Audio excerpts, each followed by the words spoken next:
Knitting in the round with double-pointed needles, I consider it to be a necessary evil. If you're new to this technique, let me show you a few tips on how to get through this as painlessly as possible.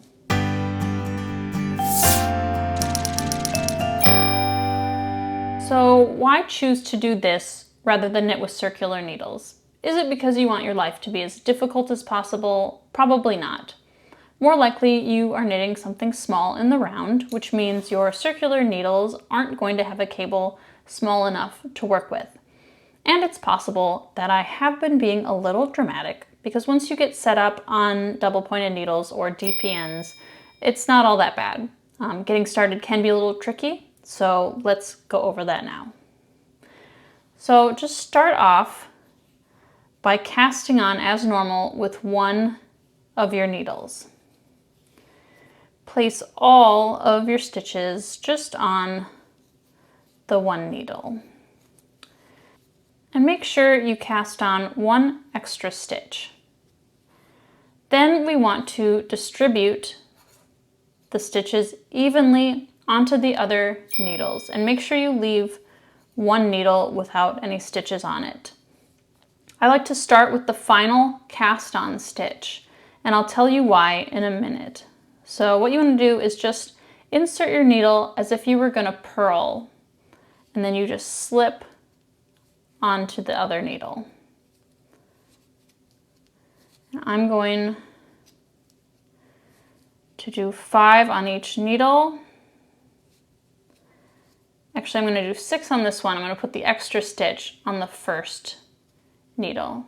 Okay, and now let's do the second one. You need 3 needles for this to work, which is what I'm going to use for in this demo, but using 4 needles or more is common for larger projects. Okay, that was 5. All right, so it's really important not to twist your stitches when you're knitting in the round. So I'm going to move the stitches a little further away from the ends of my needles. And this is why I like to use that first cast on stitch, because it's easy to just flip your needles like this. Otherwise you would be like flipping them all over the place. Okay, now you can move these stitches with the yarn attached to them closer to the other end. All right, and you want to double check and make sure that your stitches aren't twisted. So you see how the cast on edge just sort of rims around the inside of the needles, and that's what you want. All right, so now we're going to connect the 2 ends. Let's get our tail out of the way. And if you wanted to just start knitting and not do, I'm going to show you an invisible join to do. If you didn't want to do that, you wouldn't cast on that extra stitch and you could just start knitting, but then the join looks kind of sloppy. So I'm going to show you this invisible join, and you don't need this needle quite yet. So what you do is you're going to take this needle and slip this stitch purlwise onto the right needle. Now take the second stitch and slip it off of your needle. And then you need to put this stitch back where it came from. Okay, and then tighten up your stitches.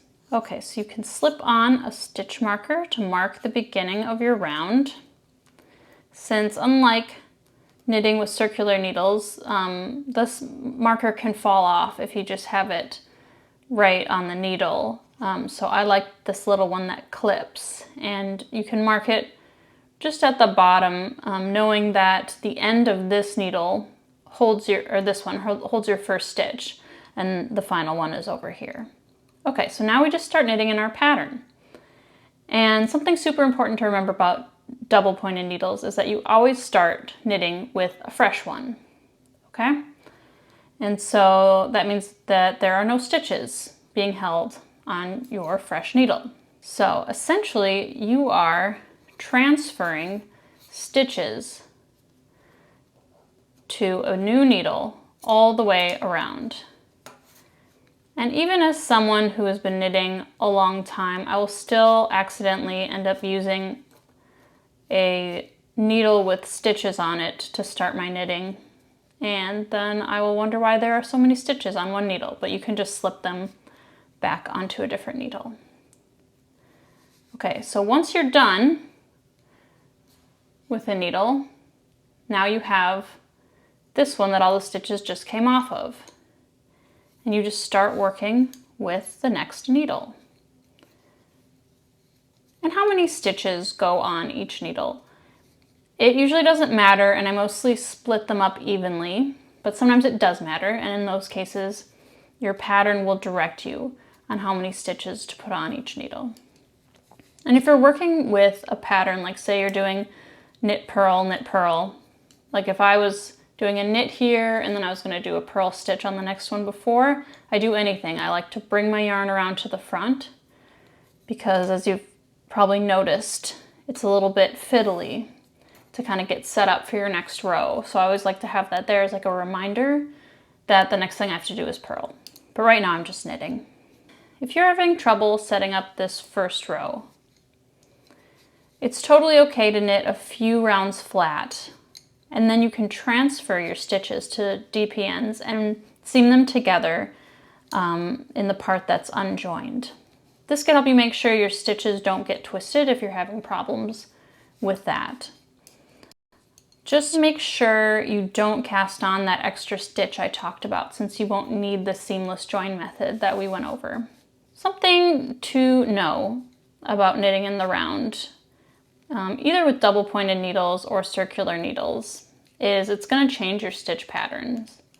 For example, knitting stockinette flat, you would knit one row and then you'd purl the next, but in the round you knit every single row. And with garter stitch, you're gonna knit one row and then you're gonna purl the next one. Needles come in different lengths too, so obviously these are too long for the amount of stitches I have on here, but these are the ones that I have. So it's gonna make things a little unwieldy, but if I had more stitches on here, then these would be not too bad, but as you can see, they get in the way a little bit. And having needles that get in the way is definitely one of the most frustrating parts of knitting with double pointed needles. Okay, so I'm a little further along now, and you can see that it has gotten a lot easier to wield these. You can also see the little tube that it makes, completely connected. I also wanted to talk a little bit about this part here where you're switching over. You want to make sure you keep a nice tension there, because if you're kind of loosening up around that area, what's going to happen is you're going to get kind of these little channels that run up the side, and they're really hard to fix once they've started happening. So then, yeah, you just continue on in your pattern. And like I said, in the beginning, that's the most fiddly part, and once you get going, it's not so bad. I take back what I said.